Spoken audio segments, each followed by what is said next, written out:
अहम खबर है कैनाल मामले पर। सिंध में कौमी शाहराह की बंदिश पर overseas investors chambers of commerce and industry ने चीफ सेक्रेटरी सिंध को खत लिख दिया।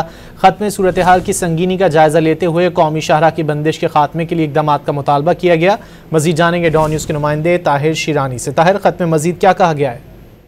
जी, overseas investors chambers of commerce and industry की जानिब से सिंध में कौमी शाहराह की मुसलसल छठे रोज बंदिश से मुल्क भर में मकामी तिजारती और इंडस्ट्री सरगर्मियां शदीद मुतासर होने का खदशा जाहिर किया गया है, जिसके नतीजे में सामान की तरसील में ताखीर और कंटेनर्स के बढ़ते हुए बैकलॉग के बायस भारी माली नुकसान पहुंचने का ये दावा किया गया है।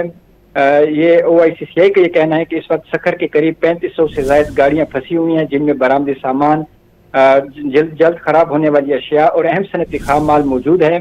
सामान की नकलो हरकत में मुकम्मल तातुल पहले ही मार्केट की सप्लाई मुतासर कर रहा है, जिससे रसद को खतरा और शय जरूरिया की किल्लत का खदशा पैदा हो गया है। कौमी शाहराह की बंदिश सप्लाई चेन को मुतासर कर रही है और कराची पोर्ट पर खाम माल के फंसने की वजह से मुल्क भर की सनतों को बंद होने के खतरात का सामना है, जबकि एक्सपोर्टर्स डिलीवरी डेडलाइंस पूरी न होने के बायस अपने बैनुल अक़वामी शराकतदारों का एतमाद खो रहे हैं, जो कि मुस्तकबिल के तिजारती मुआहदों के लिए नुकसानदेह हो सकता है। OICCI ने कहा है कि अगर फौरी तौर पर इस मसले का हल न निकाला गया तो ये सूरत-ए-हाल मुल्क भर में सनती बंदिश, रोजगार के खात्मे और तवील मुद्दती माशी बहाली में रुकावट का सबब बनने के साथ साथ पाकिस्तान की तिजारती मरकज के तौर पर साफ को नुकसान पहुंचा सकती है। OICCI को उम्मीद है कि सिंध की मुतलका इंतजामी और हुकूमत पाकिस्तान इस संगीन सूरत-ए-हाल के नजाकत को समझते हुए फौरी इकदाम उठाकर अशिया की तरसील बहाल करेगी और बिलातातुल तिजारत मकामी तिजारत के फरोग और बरामदी मुसाफकत और माशी इस्तेकाम के लिए इसको निहायत जरूरी करार दिया गया है।